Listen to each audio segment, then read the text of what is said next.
dari gambar-gambar yang telah kamu pilih tadi.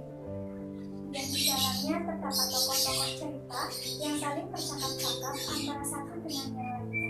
Kamu boleh menceritakan dengan cara apapun yang kamu inginkan. Ingat bahwa cerita yang baik memiliki tokoh dan banyak detail di dalamnya. Setelah kamu bercerita, saya akan meminta kamu untuk menyampaikan pesan moral dari cerita itu. Setelah itu, saya akan gantian bercerita, karena akhir rasanya jika kamu bercerita, lalu saya juga ikut bercerita. Akan tetapi, saat ini tugas kamu adalah menceritakan cerita yang bagus dari gambar-gambar ini. Apakah kamu siap? Ya, pada suatu hari, seekor anak macan tersesat di hutan dan seekor rubah ada dalam hutan yang sedang lapar. Rubah itu terus memakan semua binatang yang ada di hutan. Anak macan tidak tahu tentang hal itu. Akan tetapi, pada suatu hari, burung hantu memberitahunya tentang hal itu, kemudian memeriksa di mana rubah itu mengendap-endap menunggu mangsanya, dan ia melihat seekor kura-kura, dan si rubah memakannya. Rubah itu menyukainya. Oke, dan kemudian anak macan itu naik ke atas pohon untuk tinggal bersama si burung hantu. Begitu akhir ceritanya? Iya. Oke, sekarang apa pesan moral dari cerita itu? Bagaimana cara memperingatkan orang? Baik, coba ceritakan lebih detail cara kamu memperingatkan orang. Dengan memberitahukan kepada mereka akan adanya bahaya dan menemukan tempat yang aman untuk bersembunyi. Oke, baiklah Justin. Cerita kamu tadi sudah sangat bagus. Banyak tokoh dan banyak petualangan di dalamnya. Saya akan menceritakan ulang kembali cerita kamu tadi, mungkin dengan beberapa penambahan atau pengurangan detail di dalamnya. Pada suatu hari, ada seekor anak macan. Dia tersesat dan kebingungan. Anak macan terus menyusuri hutan, melihat keadaan sekeliling, lalu berkata, "Ah, ini tampak asing. Sepertinya aku tersesat.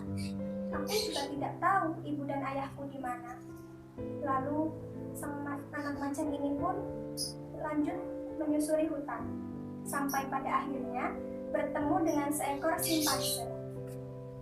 Anak macan lalu berkata, "Hei, maukah kamu menolongku untuk menemukan ayah dan ibuku?" Simpanse yang melihat anak macan ini pun langsung naik ke atas pohon dengan ketakutan, lalu berkata kepada ibunya, "Ibu, kenapa kita tidak boleh menolong anak macan itu?" Ibunya lalu berkata, "Anak macan itu adalah jenis hewan pemakan daging, jadi kamu harus hati-hati dengan dia, karena dia bisa saja akan memakanmu." Melihat itu, anak macan pun jadi merasa sedih dan gusar, karena tidak ada seorang pun yang mau menolongnya. Kemudian, di atas pohon, ada seekor burung hantu yang mengamati kejadian tersebut. Kamu tahu kan burung hantu itu dikenal sebagai burung yang bijaksana? Iya, saya tahu.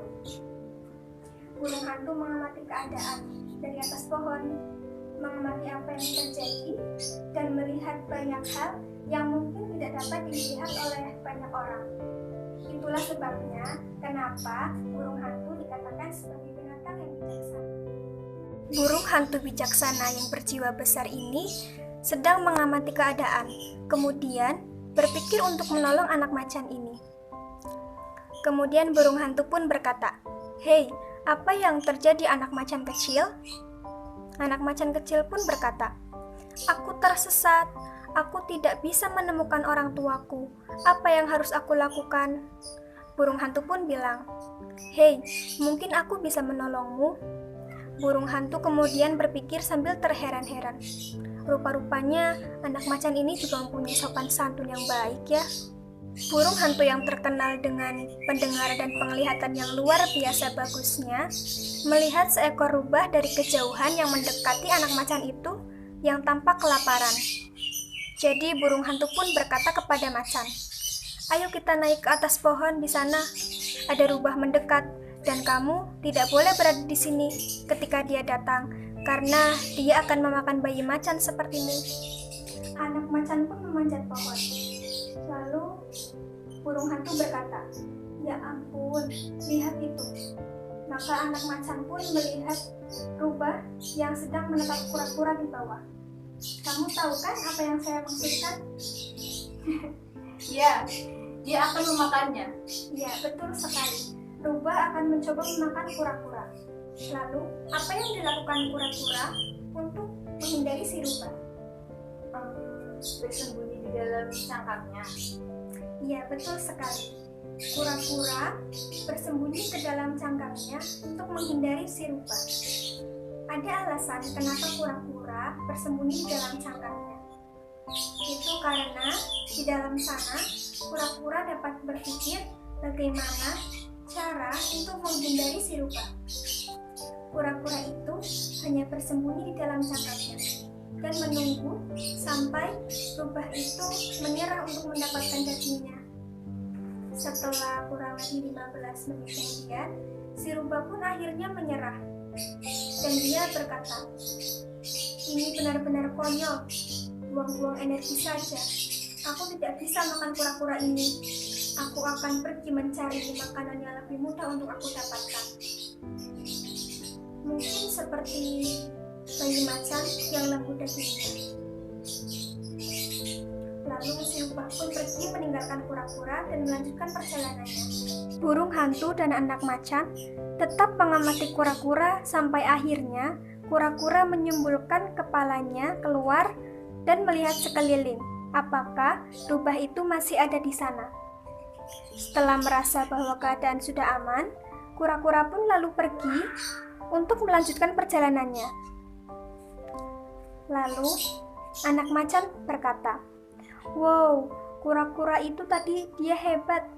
Dia hanya melindungi diri masuk ke dalam cangkang ketika rubah ingin memakannya."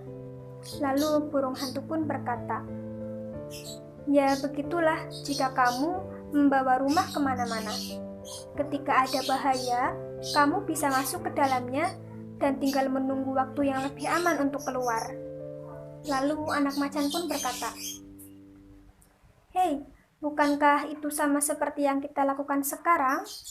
Burung hantu menjawab, "Oh, tentu saja." Anak macan lalu berkata, "Wow, aku mendapat pelajaran yang bukan main pentingnya." Burung hantu pun berkata, "Benarkah? Pelajaran apa yang kamu ambil?"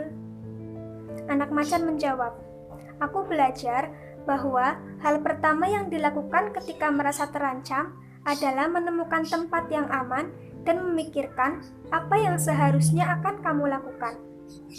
Aku tahu bagaimana cara untuk menemukan ayah dan ibuku sekarang."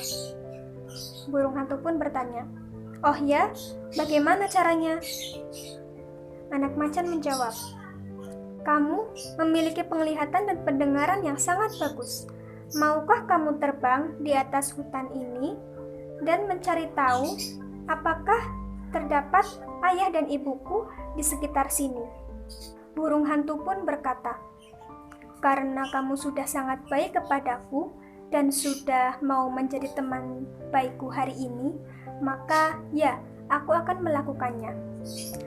Lalu burung hantu pun terbang di atas pepohonan dan kemudian beberapa mil terdengar suara ibu dan ayah macan yang memanggil-manggil anaknya dengan cemas.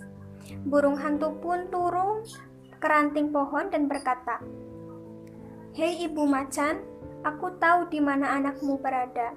Ikutlah denganku."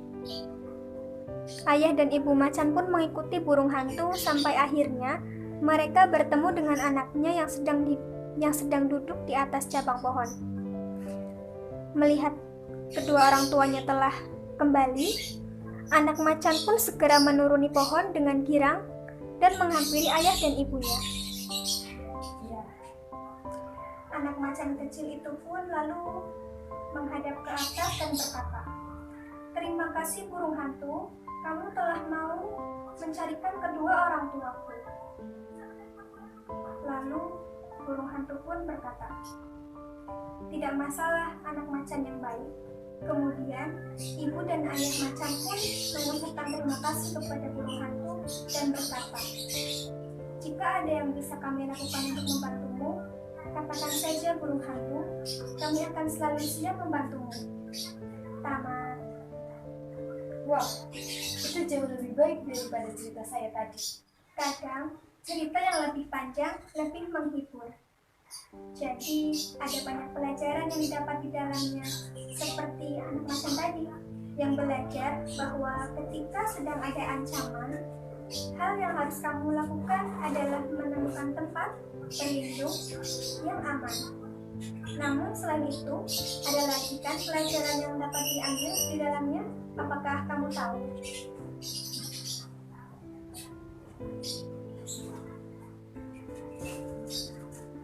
Anak macan itu juga belajar bahwa binatang yang menganggapnya jahat, bahkan jika sebenarnya di dalam diri kamu tidak demikian, mereka akan tetap menghindari atau bahkan tidak mau menolong ketika kita sedang benar-benar membutuhkan pertolongan. Anak macan ini juga belajar bahwa keramah tamahan dan sopan santun yang baik adalah cara untuk membuat orang lain menyukai dan mau menolongnya. Sekarang, dari burung hantu, kamu bisa belajar bahwa jika kamu menunjukkan kebaikan kepada seseorang, maka seringkali kamu akan dihargai. Jadi, sekarang siapa sahabat-sahabat burung hantu di hutan? Macan-macan itu. Iya, benar sekali. Keluarga macan tepatnya. Mereka adalah kelompok hewan yang baik di pihak burung hantu.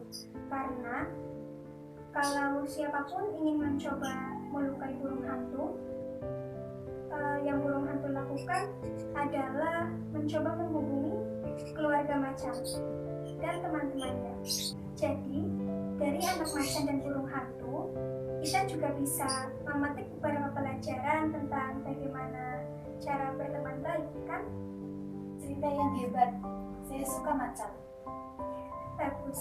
Sekarang saya mau kamu membawa rekaman ini pulang dan lihat cerita ini setiap malam sampai kita bertemu lagi minggu depan. Tidak masalah. Bolehkah ibu dan adik-adik saya juga